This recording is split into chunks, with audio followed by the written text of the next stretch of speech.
بل سوال کړی دی د بعضې پیشو په باره کې. نو دا یو پیشه به ترې راواخلو،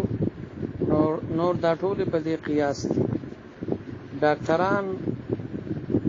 چې مثلا هغوی یو کپنۍ والا ورته وایي چې دا زمونږ دوایي ده، دا تاسو وباسئ، بس موږ به تاسو ته دومره کمیشن درکوو. نو که هغه دوایي داسې وي چې هغه اصلي دوایي وي، 2 نمبر او 3 نمبر نه، او دویم دا چې هغه دوایي چې د کمی بیماری دپاره دی لیکي، د کم بیمار دپاره هغه د هغه دپاره مفید وي، نو که چېرې داسې دوایي باندې بیا د کمیشن اخلي نو دا جایز دی. او که چېرته داسې چې هغه دوایي 2 نمبر وي یا 3 نمبر وي او ډاکټر یې د خپل کمیشن دپاره وباسي، نو دا دوکه ده د خلکو سره، دغه پیسې ورته ناروا دي. دغه شان که چېرته داسې وي چې دغه بیمار دغه د بیماری دپاره نوره دوایي ده، خدای د خپل کمیشن دپاره دا هم ورسره زیاتې کوي، لکه دغه بیماری دغه دوایي په هغه بیماری کې کار نه ورکوي، یا دای چې د دې دوایي ضرورت نه دی بیمار ته، خدای د خپل کمیشن دپاره لیکي،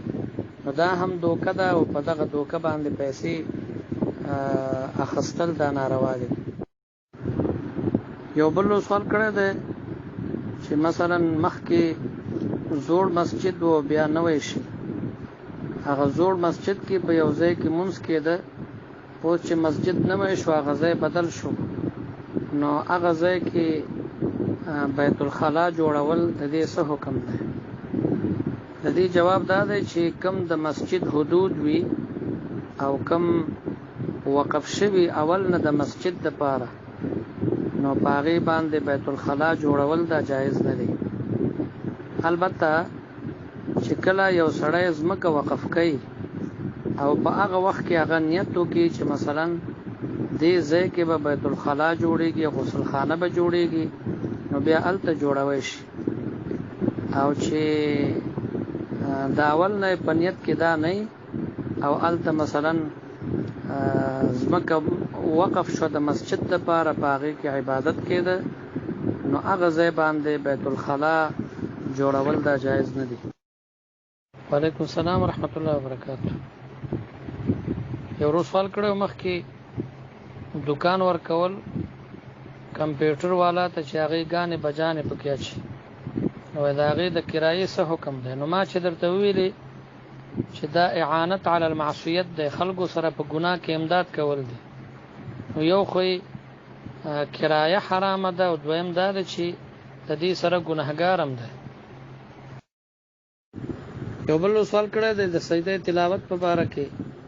د سجده تلاوت طریقه دا ده چې د یو کس اودس وي، بس مخ قبلې ته کې الله اکبر ووایي، سجدې ته لاړ شي، 3 ځل سبحان ربي الاعلی بیا الله اکبر، دا یو سجده او 2 الله اکبره، دغه سجده تلاوت ده. یو بل سوال کړی دی چې یو کس اودس کړی او د جمع ته 2-3 منټه پاتې د مسجد کې مسواک وهي، نو مسجد کې د مسواک وهي چې کوم ګنده د په خوله کې جمع کېږي هغې سره څه کوي؟ هغه تیری، هغه خو ګنده دي. علامه شامی رحمه الله فرمای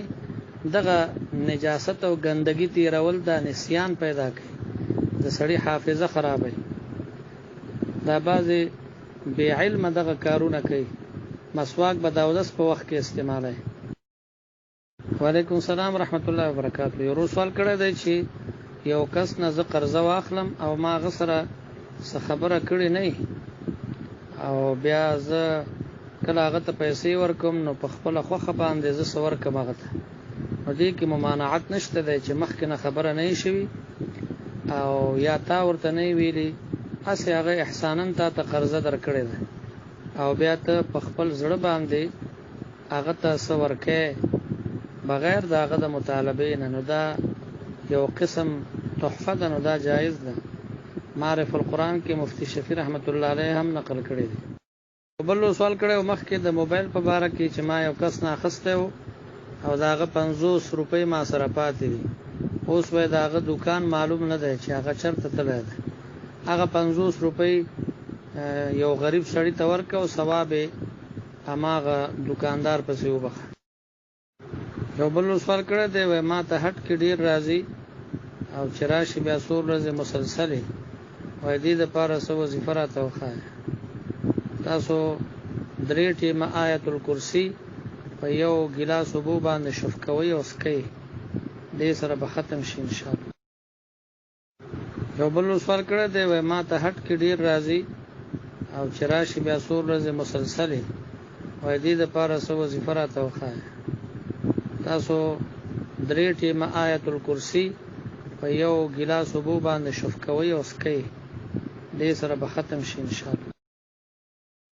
یو بل سوال کړی دی چې یو کس 2 ښځې او هغه طلاق واچي خو لیکن تعین د یوې ښځې ونه کړي یعنی نوم وانخلي نو دغه صورت کې یوه ښځه باندې طلاق واقع کېږي خو تعین به دی کوي دنه به تپوس کېږي چې ستا مراد کومه زنانه وه چې کومه زنانه باندې ګوته کېښوده نو هماغه طلاقه کېږي بل سوال کړی دی وای تاسو د مسجد په باره کې دا خبرې وکړئ چې مسجد نه به څوک نه منع کوي نو وای یو وهابي راغلی و جومات ته به راتلو هغه به هر وخت کې لانجې کولې جګړې به یې کولې داسې کس که هغه وهابي و که غیر وهابي وي چې هغه مفسد وي مفسد په جومات کې جومات نه بندول دې کې ګناه نشته دی بلکې ثواب پکې دی علیکم السلام ورحمت الله وبرکاتہ یو روز سوال کړی چې یو کس روژه کې عمرې ته لاړ شي او بیا هلته ایثار شي حج هم پکې وکړي نو دې کې څه نقصان دی ده خو ګټه وکړه نقصان پکې څه شی دی صرف دا دی چې د سعودي د حکومت د قانون خلاف ورزي به یې کړي بس د دویم سوال جواب دا دی چې امام پسې ولاړې او څه قسمه غلطي تا نه وشوه نو هغه پروا نه کوي یعنی سجده سهو نه لازمېږي تا باندې